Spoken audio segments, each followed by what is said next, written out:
မိုင်1300ကျော်ပြီးကြောက်တုံးနဲ့လှုပ်ထားတဲ့နေရရှိကြီးကကဘာမှာရှိတယ်ဆိုရင်ရောယုံကြမလားဗျ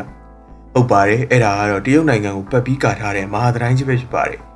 တိုင်းကြီးကို981 BC ကနေ486 BC ကြားမှာစဆောက်ခဲ့တာဖြစ်ပါတယ်အဓိကအကြောင်းရင်းကတော့မြောက်ပိုင်းကမွန်ဂိုတွေမလာနိုင်အောင်ခံတပ်အနေနဲ့ထပ်ထားတဲ့သဘောပါ BC 221ခုနှစ်မှာတရုတ်ရဲ့ပထမဆုံးဘုရင်ဖြစ်တဲ့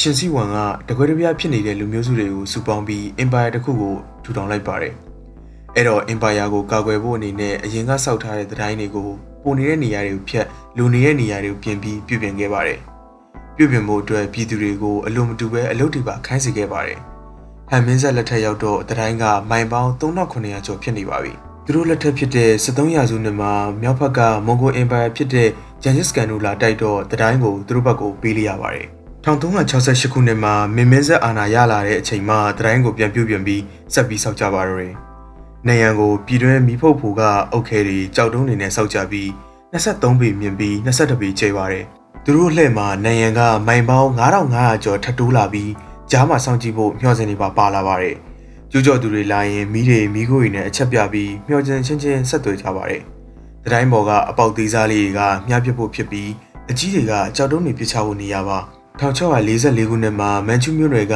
မင်းမင်းဆက်ကိုပုံကန်ပြီးထီးနှန်းကိုအရယူပါတော့တယ်။သူတို့ကမွန်ဂိုတွေနဲ့ရင်းနှီးတဲ့အတွက်အရင်ကတိုင်းရဲ့အဓိကရည်ရွယ်ချက်ကမိမ့်သွားပါတော့တယ်။ပြုပြင်ထိန်းသိမ်းတာလည်းမရှိတော့ပဲတိုင်းကြီးကပျက်စီးယူရင်းလာပါတော့တယ်။ဒုတိယကမ္ဘာစစ်တုန်းကတရုတ်ကဂျပန်နေမကျူးကျော်အောင်တိုင်းကိုခံတပ်အနေနဲ့သုံးခဲ့ပါသေးတယ်။1988ခုနှစ်မှာတော့တိုင်းကြီးကိုကမ္ဘာမွေနဲ့စီးရင်နဲ့တွန်းလိုက်ပါတော့တယ်။